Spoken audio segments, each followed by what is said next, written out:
What just happened? It's alright. Where am I? It's alright. Hi guys, welcome back. Spoiler alert. Dune, Prophecy Episode 4, Twice Born exposes terrifying facts about the approaching reckoning through the Sisterhood's collective nightmare. The 2012 book Sisterhood of Dune, authored by Kevin J. Anderson and Brian, the son of original Dune author Frank Herbert, served as the basis for the 6-part television series Dune Prophecy. The narrative is set over 10,000 years before Paul Atreidies' ascent, which is detailed in Denis Villeneuve's Dune 2020 and Dune Part 2 2024. The beginnings of the formidable shadow sisterhood known as the Bene Gesserit and their manipulation of human destiny are revealed in Dune Prophecy. Emily Watson's tough and calculating commander Valia Harkonnen and her biological sister Tula Harkonnen were first presented in The Hidden Hand in Episode 1 of Dune Prophecy. Episode 2 of Dune Prophecy tells the story of what happened to Lila and her grandmother, Reverend Mother Dorothea, after Tula and Valia Harkonnen persuaded her to participate in the agony, a potentially fatal rite, too soon. Following Lila's apparent death during the agony ritual, Tula attempts to bring her back to life using prohibited technology in Dune Prophecy Episode 3. As Tula loses control of her pupils in Episode 4, it is revealed that Lila was brought back to life by the thinking machine, Honorul.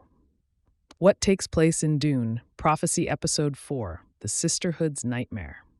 Like Dorothea, the sisters in training clutch at their throats as though they are suffocating. Several of the Bene Gesserit sisters in training had a terrifying collective nightmare in Dune Prophecy Episode 4. When Jen, one of the exceptional students at the Sisterhood, wakes up, she discovers that, despite not having had the nightmare herself, all of her classmates are. In reference to Dorothea's death by Mother Reverend Superior Valia, decades earlier, several of the sisters seem to be choking by grasping at their throats. Valia's ascent to power was made possible by her use of the Bene Gesserit ability of voice to command Dorothea to stab her in the throat. At the conclusion of Episode 3, Valia makes an unsuccessful attempt to use the voice on Desmond Hart, which leads to this collective nightmare. Desmond was given the identical instructions by Valia to draw his blade and slit his own neck, but he was able to resist Valia's voice command thanks to his newly acquired psychic abilities from the enormous sandworm Shai-Hulud. Valia's response makes it obvious that this is the first time this has happened to her and that she is facing a much bigger threat than she had anticipated. It's interesting to note that, despite her efforts to stop the reckoning from occurring, Valia plays a crucial role in making it a reality through the Sisterhood students' shared dream. Why Jen, the most erratic and self-reliant of the acolytes, had the same nightmare as the other sisters. Interestingly, Tula arranges a sketching project that involves spice later in the show, but Jen is not allowed to participate because she is the only one who does not share the shared nightmare. Jen is the most vocal and fearless of the sisters in training throughout Dune Prophecy, and she doesn't require truth sense to see things as they truly are. In addition to being naturally disobedient, Jen works against the sisterhood while preserving her standing among her fellow acolytes.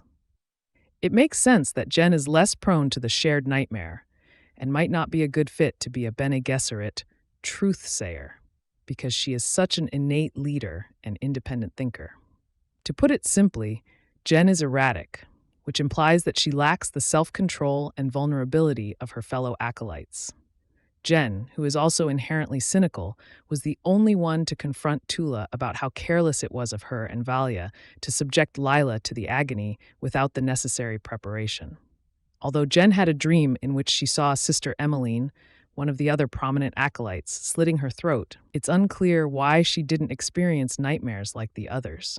Even though she is the one with the blade, Tula also sees this in a hallucination brought on by spice at the end of the episode. This implies that Jen is aware of the sinister realities Tula is concealing. How the Sisterhood's nightmare relates to fear and the reckoning, they seem to be directing Shai-Hulud's divine essence. As Tula guides the acolytes through the dream once more, they are overcome with visions of Shai-Hulud and Arrakis, which they frantically draw on paper. In Shai-Hulud, they all depict what appear to be 2 white eyes, which are subsequently revealed to be 2 blue orbs. This could be a reference to the godlike spirit inside the enormous sandworm that is causing the reckoning. Desmond Hart suggests that he is the twice-born dictator that was foretold in the reckoning by claiming to have emerged from Shai Hulud upon his rebirth. However, two individuals now fit the description of twice-born after Leela was brought back to life in Dune. Prophecy Episode 4 using thinking machine technology. Thanks for coming.